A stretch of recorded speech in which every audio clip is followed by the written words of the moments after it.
이번 선거에서 다른 후보들도 뭐 다 훌륭한 분들이지만 이재명이 되어야 한 이유에 대해서 좀 설명해 주세요. 저는 우리 캠프에서 그런 얘기 참 많이 해요. 그 세종을 만든 건 태종이다. 네, 그래서 정말 악역을 해서 많은 개혁의 과제들이 있지 않습니까? 근데 그런 그 악역도 충분히 감수하고 돌파할 수 있는 그런 그 추진 동력, 어쨌든 이재명 시장님이 가장 높은 점수를 줄만 하지 않느냐. 뭐 우리 캠프의 후보니까 그런지 모르지만 그래서 막 되게 그 간절한 마음이 들 때가 있어요. 아 진짜 다음 우리가 만약에 그 혁신과 개혁의 과제를 성공시키지 못한다면 우리가 정권을 바꿨지만 지금 국민들 기대심이 너무 높잖아요. 예. 너무 높은데 이게 그 기대심이 높은 만큼 실망이 커져서 그래서 이게 우리에게 더 큰 위기가 되지는 않을까 이런 조심스러움이 좀 있고요. 그래서 그런 측면에서 저는 이재명 시장님이 갖고 있는 리더십과 추진력 이런 거라면 확실히 뭐 100%는 아니더라도 좀 많은 갈증을 해소시켜 줄 수 있지 않겠냐. 사실 그 이재명 시장님 지지층을 보면은요 정말 그 조직적이지 않죠. 굉장히 자발적인 층이 많고. 물어보지 않아도 뭐 이렇게 가끔 밥집에서 먹으면 뒷자리에서 요즘 선거 얘기 많이 하잖아요. 많이 하는데 본인이 왜 이재명을 지지하는지 뭐 이렇게 얘기하는데 다 이구동성으로 이 얘기거든요. 성남시에서 하는 거 보니 잘한다. 그리고 그 사람 돌파입니다. 지금 우리한테 필요한 거는 해내는 사람이다. 이런 측면에서 좀 정말 지금이 가장 적기가 아닌가 이런 생각이 정리하면 그런 거네요. 지금 태평성대 시대가 아니지 않느냐. 그렇죠. 혼란의 시대는 이재명 같은 사람이 필요하다. 네. 그렇죠. 이렇게 정리하면 될 것 같고요. 혹시 두 분 따로 질문할 거 있습니까? 뭐 가벼운 질문들이면은 사실 이게 캠프에서 일해본 경험이 없는 분들이 대부분이잖아요. 네네. 지금 캠프 대변을 맡고 계실 텐데 네네. 하루를 한번 소개해 주세요. 어떻게 하는지 그 캠프는. 우리 캠프요. 네, 아침에 몇 시에 출근하고 어떻게 회의하고 이런 거 있죠. 예. 이제 사실 후보 등록을 하면서, 그러니까 그 전까지 약간 좀 사람들이 순박한 게 좀 있어서요. 그러니까 선거법에 굉장히 지금 현직이시잖아요. 현직 시장이시니까 대변인도 아니고 대변인 격이죠. 이렇게 얘기를 하고 여러 가지를 조심스럽게 접근해서요. 그렇게 막 캠프 회의를 막 조직적으로 하진 않았어요. 그 전까지는. 그래서 이제 후보 등록을 했기 때문에 이제 사무실도 세팅이 이제 어제 오늘 이렇게 완료가 된 걸로 알고 있고요. 저는 아직 완료된 캠프 사무실은 못 갔어요. 그 전에 계약했을 때만 잠깐 가봤고 내일부터 이제 본격적으로 이제 아침 8시 출근해서 이 전체 상황을 총괄하시는 그 좌장 역할을 우리 정성호 의원님께서 하시기로 했거든요. 그렇게 시작해서 아무래도 메시지나 이제 공보 쪽은 저랑 또 이제 몇몇 그동안 메시지 같이 호흡 맞춰왔던 분들, 그리고 또, 이렇게 외부에서 이제 메시지 전문가 분들, 이제 막 꾸리고 있는 상황이고요. 정말 놀라울 정도로 저도 놀랐어요. 캠프 회의인데 7, 8명이 회의를 해요. 다 그런 경험 있어요. 아니, 근데 약간 대선 때 보면 좀 이상한 게 어떻게 보면은 몇 개월 기간 동안 이제 사람들이 직장도 때려치고 와서 일을 하잖아요. 근데 그게 다 자원봉사자거든요. 그런 거는 제도적으로 좀 고쳐야 되지 않나 하는 생각도 들어요. 네. 네, 그러면 이 시장 얘기는 거기까지 하고요. 네. 뭐 어렵게 우리 가계부채 전문가를 불렀으니까 가계부채에 대해서 몇 가지만 질문하고 오늘 방송 마치겠습니다. 그 전에 요즘에 우리 의원님 한테 이제 불만을 많이 나타내는 분들이 많잖아요. 갑자기 인터넷에 많이 등장했어요. 네. 이 의원은 뭐 본인이 더 잘 아실 테고. 그런데 그 중에서 이제 몇몇 사람들이 정경은 비례대표도 김종인 몫으로 들어왔다라고 하는 글을 막 써서 막 나르고 하더라고요. 그래요? 몰랐어요. 내가 다 꼴보기 싫은 거야. 아니 그 말 그거는 들으면 김종인 대표가 더 억울하겠네.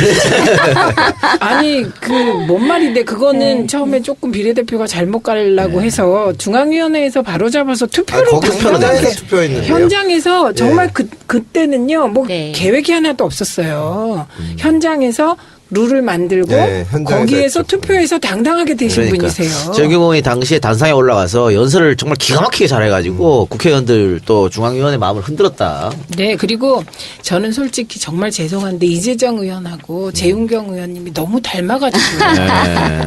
두 분이 다 네. 닮았어요. 예, 그 얘기 외모가 많이 들었어요. 실제로. 네. 그리고 말도 비슷하고 목소리도 비슷하고 또박또박 말을 해서 어떻게 하지? 이게 이 사람이 쌍둥이인가 그랬다니까. 투표로 결정된 겁니다, 여러분. 네. 네, 네. 그런 이상한 글은 올리지 마시고요. 자, 우리가 가계부채가 1,000조가 넘었다고 한결 맞은 것 같아요.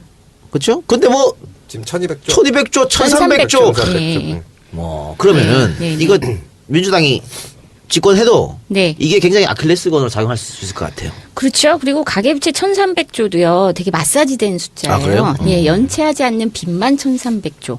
연체한 빚은 다 상각 처리해서 시장 밖으로 밀려나기 때문에 규모 파악도 지금 안 되고 있는 상황이에요. 그래서 저희가 죽은 채권 부활금지법을 냈잖아요. 그게 이제 그렇게 그 연체하게 되면 밖으로 팔려나간 채권들, 집계가 안 되는 채권들, 요런 채권들 중에 이제 소멸시효 지난 거는 완전히 그냥 소멸시효 지났으니까 스톱하자. 추심을 스톱하자. 그래서 그런 법도 내놨는데 지금 이제 그럼에도 불구하고 이게 그 숫자로 보면은요. 이런 장기 연체 채무자가 350만 명, 빚 돌려막기 하시는 분들이 350만 명. 예, 빚 돌려막기 하시는 분들은 장기 연체 채무자가 아니니까 700만 명이죠. 그러면 예, 우리가 경제활동하는 인구가 한 뭐 그 2천만 명 정도 된다고 치고 그러면 3명 중에 1명꼴로 빚 돌려막거나 장기 연체 채무자거든요. 빚에 허덕이고 있다. 그러면 이게 결국은 당연히 경제의 발목을 잡을 수밖에 없고요. 더 문제는 부동산의 그 리스크입니다. 부동산 가격이 지금 오를 만큼 올랐잖아요. 근데 문제는 뭐냐면 이게 빚에 의해서 형성된 가격이기 때문에 이게 부채를 조이면 그러면 부동산 가격도 떨어지고 근데 부동산 가격이 떨어지면 부채에서 연체자가 늘고 이게 같이 악순환으로 확 떨어집니다. 근데 그게 올해 그렇게 전개될 위험이 충분히 좀 심각한 상황이죠. 그럼 가계대출이면 그럼 일단 부동산 대출이 많고 네. 자영업자들도 지금 굉장히 많은 대출이 심각하죠. 있죠. 네. 그러면 자영업자들은 이 빚을 못 갚으면 가게문을 닫아야 되는 거고 네. 생계에 직격타가 오는 거고 네. 지금 부동산 같은 경우에는 보면은 뭐 분양 받을 때 뭐 5년 거치, 3년 거치 이자만 내잖아요. 네네. 그런데 문제는 그 시간이 지나면 원금이랑 같이 갚아야 되는 게 돌아오지 네. 않습니까? 네, 맞습니다. 그게 이제 힘들죠. 원금이랑 돌아오면 이자랑 네, 같이 네. 갚아야 되니까. 그게 이제 내년, 내후년 계속해서 돌아온다는 거죠. 그것도 있고요. 그리고 금리 인상 위험도 있죠. 금리 인상 위험도 있고요. 이미 뭐 미국 금리가 올라가고 있고 시중 금리는 미국 금리가 조금 올라간 게 시그널이 돼서 이미 시중 금리 올라가고 있고요. 그리고 더 핵폭탄이 그거예요. 만약에 집값이 떨어지면요. 담보 가치가 떨어졌잖아요. 그렇죠. 네. 그럼 원금을 부분 상환해야 돼요. 저희가 계산을 해봤더니 한 100만 명 정도가 그 얼마였지? 그때 우리가 계산한 게 7천만 원이었나? 그거를 일시에 갚아야 돼요. 아, 그런 것도 있어요? 예, 집값이 떨어졌으니까. 큰일 나네, 나는. 예. 그러면 그 100만 명이 그럴 돈이 있느냐는 거예요. 이러면 만약에 그 못 갚으면 연체자가 돼요. 못 갚으면 일시에 갚아야 되는 돈을 못 갚으면 연체자가 되고 연체 2개월 만에 집이 담보권이 실행이 됩니다. 예, 저희가 다 그때 국감 때 다 했던 건데 이게 결국은 또 다른 부동산 가격의 폭락을 또 불러와요. 이건 그렇죠. 심각하시죠. 다 경매 나오니까. 네. 예. 그래서 요거를 어떻게 안전장치를 만들 것이냐. 이거를 이제 저희가 의원실에서 정부에 제안한 게 담보권 실행 막는 거. 예, 급격한 담보권. 그게 미국도요, 투매 현상이 막판에 2008년에 벌어지는데, 그때 로봇 사이닝이라 그래서 자동으로 담보권이 실행이 되는 거예요.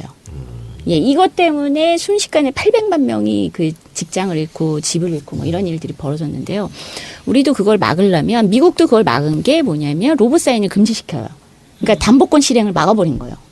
그러면 채무자들이 숨을 쉴 수 있죠. 그러니까 저희가 이런 대책들을 중심으로 해서 그리고 장기연체 채무자 빚 탕감해 주는 거 이게 참여정부 때 했었던 거예요. 했었던 프로그램을 이명박 그 정부랑 박근혜 정부가 엄청 팔아먹었어요. 예, 뭐 신용 대사면한다. 700만 명 신용 대사면한다. 이명박이 그랬고 박근혜 대통령이 또 328만 명 대사면 해주겠다. 근데 다 안 했고 그걸 위해서 그 기금을 조성하겠다고 했는데 알고 보니까 참여정부 때 조성한 기금을 돌려막기를 했어요. 예, 계속 그 돈을 쓴 거예요. 근데 이번에는 우리는 진짜 한다. 왜냐면 우리는 실제로 그때 400만 명 신용불량자 발생할 때 금융위기를 작게나마 겪었죠. 그때 분명히 해법을 제시했고 한번 해결한 그 전력이 있습니다. 그래서 이번에 정권을 확실히 바꾸면 가계부채 문제가 우리 그 발등에 불 떨어졌고 발목을 그렇죠. 잡지만 분명히 해결할 수 있다. 그래서 저희가 신용 대사면 그 정책을 지금 그리고 있거든요. 그래서 막 그 얘기 하시니까 우리가 그거 하면 또 조중동이랑 얼마나 싸워야 되냐 이런 생각. 근데 가계부채 문제는 거기도 그렇게 예, 나오기가 그렇게 어려울 겁니다. 나오기가 어렵습니다. 지금은 네. 예, 옛날에 처음에는 뭐 파산 신청 많이 한다고 뭐 도덕적 회의 뭐 이런 얘기 했는데 안 그래요. 그리고 예. 그 기자들도 빚이 있거든요. 그렇죠. 그게 키포인트. 빚내서 집 사라 그랬으니까. 근데 이게 악순환 같은 게 지금 실업자 100만 시대죠. 그렇죠. 네. 그러니까 자영업자 OECD 국가 중 가장 많습니다. 네. 그러니까 좋은 직장이 없으니까 자영업장으로 밀려 나오고 또 일찍 퇴직되니까 5년 내 80%가 문을 그렇죠. 닫고요. 그렇게 돼 네. 자영업자들이 네. 그리고 비정규직 양산되고 네. 그러니까 또 소득이 없으니까 빚을 낼 수밖에 네. 없고 그렇죠. 참 악순환인데 그래서 좋은 직장도 많이 만들어야 되는 거고 그럼 공기업 같은 뭐 또 공무원도 조금 늘려야 되는 거고 이런 문제가 하여튼 민주당이 이긴다고 해서 중요한 게 아니고 지금 이명박 박근혜 정권에서 만들어놓은 모든 문제점 이걸 다 따놓고 출발해야 하기 때문에 굉장히 어려울 것 같아요. 말 그대로 적폐를 해소해야죠. 그거 네. 잘못하면 네. 진짜 금방 네. 이 어려워질 겁니다. 네. 자, 그런데 지금 뭐 우리가 뭐 부동산 얘기를 했습니다만 이분들은 어쨌든 그래도 1금융권에서 담보를 제공하고 빌렸기 때문에 금리가 그리 높지 않지 않습니까? 근데 2금융권 아니면 2금융권에도 돈을 빌리지 못해서 대부업체로 가시는 분들 이런 분들은 정말 뭐 20% 뭐 30%씩 이렇게 그러니까 아이슬란드는요 실제로 저소득층 같은 경우는 그 70% 80%까지 부채 탕감을 과감하게 해줬어요. 예, 그래서 근데 놀라운 게 뭐냐면 아이슬란드가 그때 파산 모라토리엄 선언 있었잖아요. 근데 이 가계부채 탕감을 적극적으로 이 공약으로 그 강조했던 후보가 당선이 된 이후에 실제로 그 탕감을 했고요. 탕감 정책 이후에 아주 가장 유럽 사회에서 가장 빠르게 경제가 회복이 된 좋은 사례입니다. 그래서 사실 그 우리 경제가 살아나기 위해서라도 저는 가계부채 정책은 우리가 아주 적극적으로 탕감. 예, 아니 탕감 정책도 해야 된다. 좋은데 네. 은행의 문턱을 좀 낮추는 거. 서민들이 이용하기 은행의 어려우니까. 문턱은 낮추면 안 되고요. 그래요? 그럼 네. 자꾸 왜 빚권하는 사회로 갑니까? 은행의 문턱은 높이고 빚 안 지는 구조를 만들자. 예, 빚이 필요 없는 구조. 그게 이제 여러 형태의 복지. 예, 그런 사회 안전망 확충이라고 봐야 되죠. 과감하게 네. 탕감해줘야 됩니다. 네. 이거는. 안 그러면 방법이 없어요. 맞습니다. 예. 그리고 아까 우리 김대수 저 위원장님 예. 빚 있으세요? 저는 하여튼 뭐 복잡한 사정이 있는데 정말 그 빚 때문에 고생한 적이 있어요. 네. 저도 신용불량자였어요. 난 하나도 탕감 못 받아서 8년 동안 나라가 아팠어 그거. 그리고 한때는 그럼 이런 분들이 저항을 어떻게 저항에 대응할지도 같이. 그리고 아까 논리를 왜 금위원장 만들어나가야 말씀하신 될것 거 같아요. 그거 도덕적 해이 조장하는 거 아니냐. 아니 그렇지 않아요. 아니 내가 예. 이래서 돈을 받는 게 억울해서 그 기초생활수급자한테 수급비 주는 게 도저히 싫다. 우리가 그런 정도의 수준이 아니잖아요. 이제 사회 국민들의 인식 수준이 많이 높아졌기 때문에 이 공동체가 살아야 나도 살고 예, 전체적으로 경제가 빚을 탕감해줘야 살 수 있다. 이런 공감대는 저는 쉽게 형성할 아니 수 그리고 있을 것 같아요. 그 못 벗어나거든요. 네. 네. 예전에 제가 무슨 소송을 한번 했었냐면 저 왜 그 도덕적 해이 이런 얘기 나올 때 파산을 하면 파산 면책을 되면 7년 정도를 특수기록으로 관리를 하면서 은행 거래를 못 합니다. 그러니까 이 사람들이 면책을 받았는데 재생이 안 돼요. 그럼 나중에 포기하게 되거든요. 그래서 이거는 이 뭐 그 과감하게 해주지 않으면은 그 헤어나지도 네, 못하고 맞습니다. 공동체 전체가 네. 어려워집니다. 700만 명이잖아요. 그 숫자가. 그 농가부채 탕감 가지고 계속 이제 그 김대중 대통령이 농가부채 탕감 뭐 얘기할 때마다 난리가 났었잖아요. 그래서 이게 이제 특정 계층에 쏠려 있지 않기 때문에 전 계층 골고루. 근데 가계부채를 700만 명이 고생하고 있다고 하는데 어느 정도 그 사람들을 탕감해주면 이 금융권은 문제가 없을까요? 금융권은 그러니까 이미 그 중에 어차피 상당 못 부분 상각 처리를 했거든요. 네, 네. 그리고 오히려 아까 말씀드린 그 이 금융권이 채무 조정을 채무자 우호적으로 해야만 금융권도 안 망해요. 이게 아까 도미노라 그랬잖아요. 네. 이게 떨어지니까 못 갚고 못 갚으니까 떨어지고 여기서 채무 조정해주고 탕감해주고 하면은요 갚을 수 있는 사람들은 갚게 해주거든요. 요래서 사실은 금융위기 가능성을 낮춥니다 오히려. 네. 어쨌든 외국에서 지금 뭐 경제 전문가나 경제 전문지에서 한국은 가계부채가 발목을 잡을 것을 계속 지적하고 있습니다. 맞습니다. 어느 정도가 적정선일까요? 지금 뭐 1,300조가 넘었다는데 가계부채가 어느 정도가 좀 되면 안정적이다. 뭐 사실 지금 이제 거의 GDP 대비 그 90% 넘어갔잖아요. 아까 말씀드렸지만 이것도 해외에서는 인정하지 않는 수준이에요. 이렇게 부실채권을 함부로 다 그냥 털어버린 다음에 연체하지 않는 빚 가지고 가계부채를 짓게 하는 나라가 없거든요. 이렇게 함부로 연체했다고 해서 아예 이렇게 상각 처리하게끔 해주질 않습니다. 근데 우리는 건전성 관리가 엉망인 거예요. 사실상. 근데 그럼에도 불구하고 GDP의 90% 너무 심각하죠. 사실은 안정적인 수준 GDP의 절반이 안 돼야 되는 거죠. 예. 그래요. 정경원 아까 이재명 시장 얘기할 때보다 지금 더 이렇게 눈에 충기가 바짝바짝해요. 지금 더 아름다우세요. 하여튼 뭐. 네, 송가혁 분들한테 혼나겠다. 그래요? 아니, 우리들이 혼날 것 같은데. 네. 하여튼 우리 정경원 오셔서 오늘 좋은 말씀 감사드리고요. 네, 고맙습니다. 경선에 좋은 결과 있기를 바랍니다. 아직 시간이 있으니까 좀 더 열심히 뛰면 네네. 지금 뭐 이 시장 정체됐다고 아니, 이 하는 지지율 시장님 올라가지 지지자들이 않을까? 워낙 적극적인 지지자들이라 저는 이변도 가능하다 이렇게 봅니다. 네. 그래요. 알겠습니다. 오늘 수고하셨고요. 네. 두 분 할 말 있으세요? 건승하시기 바랍니다. 예, 고맙습니다. 그럼 정기용 의원 보내드리고 우리는 2부에서 전해철 의원과 함께 다시 돌아오겠습니다. 고생하셨습니다. 네, 수고하셨습니다. 고맙습니다. 네. 자, 이번 선거에서 다른 후보들도 뭐 다 훌륭한 분들이지만 이재명이 되어야 한 이유에 대해서 좀 설명해 주세요. 저는 우리 캠프에서 그런 얘기 참 많이 해요. 그 세종을 만든 건 태종이다. 네. 그래서 정말 악역을 해서 많은 개혁의 과제들이 있지 않습니까? 근데 그런 그 악역도 충분히 감수하고 돌파할 수 있는 그런 그 추진 동력, 어쨌든 이재명 시장님이 가장 높은 점수를 줄만 하지 않느냐. 뭐 우리 캠프의 후보니까 그런지 모르지만 그래서 막 되게 그 간절한 마음이 들 때가 있어요. 아 진짜 다음 우리가 만약에 그 혁신과 개혁의 과제를 성공시키지 못한다면 우리가 정권을 바꿨지만 지금 국민들 기대심 너무 높잖아요. 예. 너무 높은데 이게 그 기대율은 못 갔어요. 그 전에 계약했을 때만 잠깐 가봤고 내일부터 이제 본격적으로 이제 아침 8시 출근해서 이 전체 상황을 총괄하시는 그 좌장 역할을 우리 정성호 의원님께서 하시기로 했거든요. 예.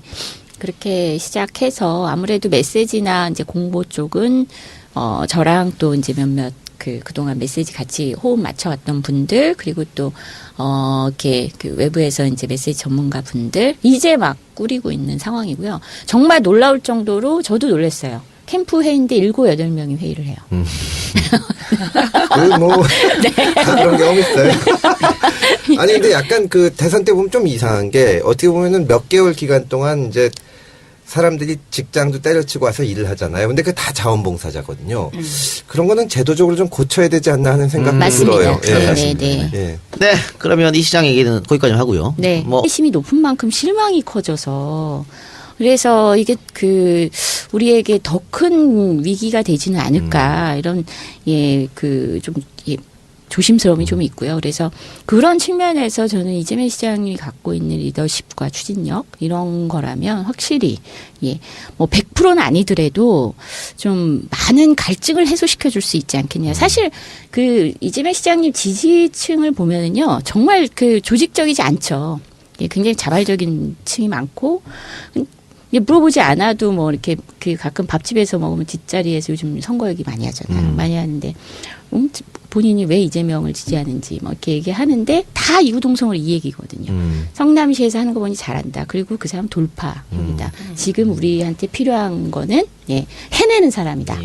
이런 측면에서 좀 정말 지금이 가장 적기가 아닌가 이런 생각을 정 어렵게 우리 가계부채 전문가를 불렀으니까 가계부채에 대해서 몇 가지만 질문하고 오늘 방송 마치겠습니다. 그 전에 요즘에 우리 의원님 한테 이제 불만을 많이 나타내는 분들이 많잖아요. 갑자기 인터넷에 많이 등장했어요. 네, 네. 이유는 뭐 본인이 더 잘 아실 테고. 그런데 그 중에서 이제 몇몇 사람들이 정경은 비례대표도 김종인 몫으로 들어왔다라고 하는 글을 막 써서 막 나르고 하더라고요. 그래요? 네, 몰랐어요. 내가 다 꼴보기 싫은 거야. 아니 그 그거는 말대로 저희가 김종인 지금 대표가 더 억울하겠네. 아니 그 뭔 말인데 그거는 처음에 조금 비례대표가 잘못 가려고 해서 중앙위원회에서 바로 잡아서 투표를 거기서 표는 현장에서 냈네. 투표했는데요. 현장에서 정말 예. 그때는요 뭐 네. 계획이 하나도 없었어요. 현장에서 룰을 만들고 네, 현장에서 거기에서 했죠. 투표해서 당당하게 되신 분이세요. 정경원이 당시에 단상에 올라가서 연설을 정말 기가 막히게 잘해가지고 국회의원들 또 중앙위원회 마음을 흔들었다. 왜냐하면 그런 거네요. 지금 태평성대 시대가 아니지 않느냐. 그렇죠. 혼란의 시대는 이재명 같은 사람이 필요하다. 네. 그렇죠. 이렇게 정리하면 될 것 같고요. 혹시 두 분 따로 질문할 거 있습니까? 뭐 가벼운 질문들이면은 사실 이게 캠프에서 일해본 경험이 없는 분들이 대부분이잖아요. 네네. 지금 캠프 대변을 맡고 계실 텐데 네네. 하루를 한번 소개해 주세요. 어떻게 하는지 그 캠프는. 우리 캠프요. 네, 아침에 몇 시에 출근하고 어떻게 회의하고 이런 거 네네. 있죠. 예. 이제 사실 후보 등록을 하면서, 그러니까 그 전까지 약간 좀 사람들이 순박한 게 좀 있어서요. 그러니까 선거법에 굉장히 지금 현직이시잖아요. 현직 예, 예. 시장이시니까 대변인도 아니고 대변인 격이죠. 예, 이렇게 얘기를 하고 여러 가지를 조심스럽게 접근해서요. 그렇게 막 캠프 회의를 막 그 조직적으로 하진 않았어요. 예, 그 전까지는. 그래서 이제 후보 등록을 했기 때문에 이제 사무실도 세팅이 이제 어제 오늘 이렇게 완료가 된 걸로 알고 있고요. 저는 아직 그 완료된 그 캠프 사무실